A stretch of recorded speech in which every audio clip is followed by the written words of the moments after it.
In this movie, we'll add this little bit of an elbow that's associated with the rear wing, and we'll do so using a path outline that I've drawn in advance. And along the way, I'll share with you a couple of keyboard tricks for filling a selection with either the foreground color or the background color. All right, I'll go ahead and switch over to our almost complete document right here.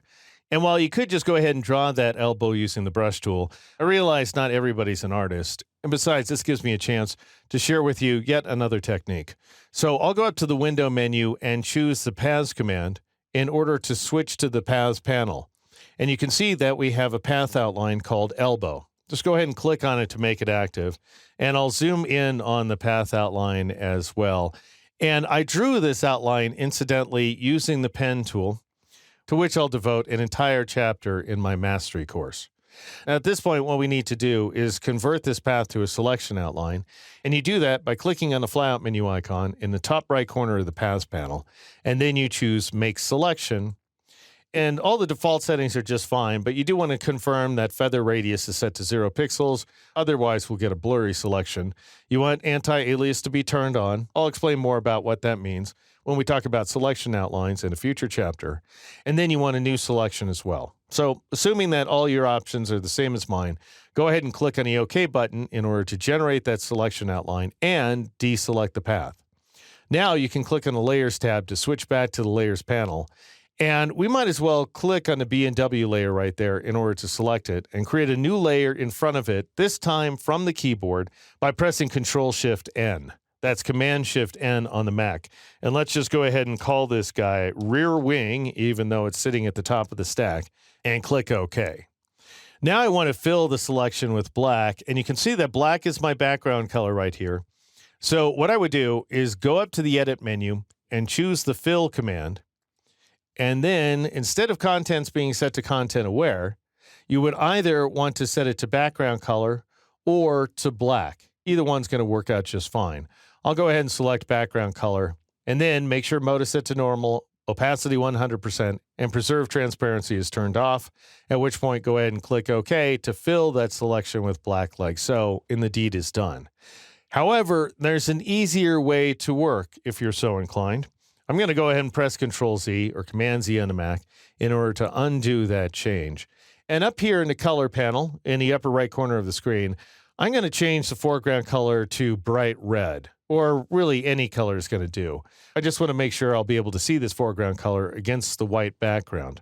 Anytime you want to delete something inside Photoshop, you can press the backspace key here on the PC or the delete key on the Mac. But if you add a modifier key, you're going to do something more. Instead of deleting the selection, you'll fill it with a color. So the first trick is Alt Backspace, that's Option Delete on the Mac, which fills the selection with the foreground color. I'll go ahead and undo that by pressing Control-Z or Command-Z on the Mac. You can also press Control Backspace, that's Command Delete on the Mac, to fill the selection with the background color, which in our case happens to be black. And then there's one more trick. If you press Shift Backspace or Shift Delete on the Mac, you'll bring up the Fill dialog box, and then you can choose whatever option you like. In my case, I'm just going to cancel out because after all, filling the selection with black is exactly what I want. And now I'll press Control-D or Command-D on the Mac in order to deselect the image. All right, the final thing I'm going to do is clean up my document by getting rid of the hidden layers, by which I mean the tester layer right there at the top of the stack. And then we also have that demo layer that I used to initially demonstrate the screen and multiply blend modes. Now, if you want to add this layer to the selection, one thing you can do is shift-click on it, but that's going to select an entire range of layers like so.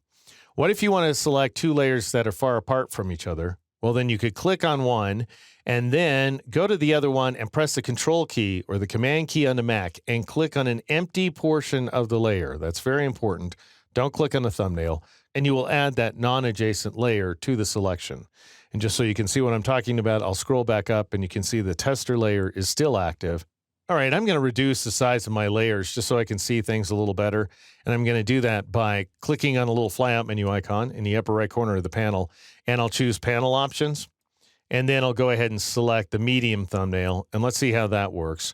That way, if I double click on the color tab, I'll go ahead and collapse the color panel, and that way I can see the tester and demo layers at the same time, because I want to show you one more way to work that I think is very interesting, little known trick.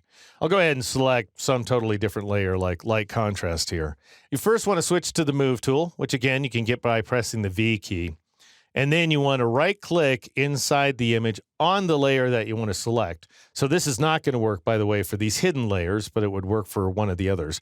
And I'll choose Rear Wing, and that goes ahead and selects the Rear Wing layer. And now I'll press the Shift key, and I'll right-click inside the image, and I'll choose Wing number 1. And notice, because I Shift chose it, instead of selecting that big range, I just go ahead and select those two non-adjacent layers. So again, just remember right-clicking with the Move tool inside the image window is going to switch you to a different layer like B and W.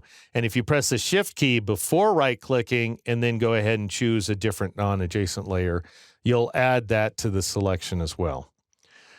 And finally, there's a method for getting rid of all hidden layers.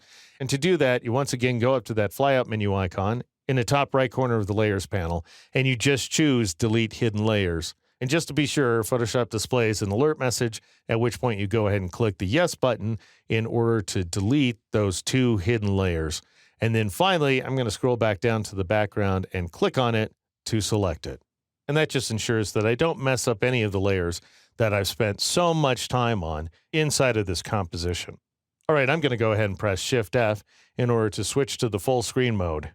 And to those of you who managed to complete the Pegasus, my sincere congratulations, especially if you are new to this, one of the most powerful applications on the planet, Photoshop.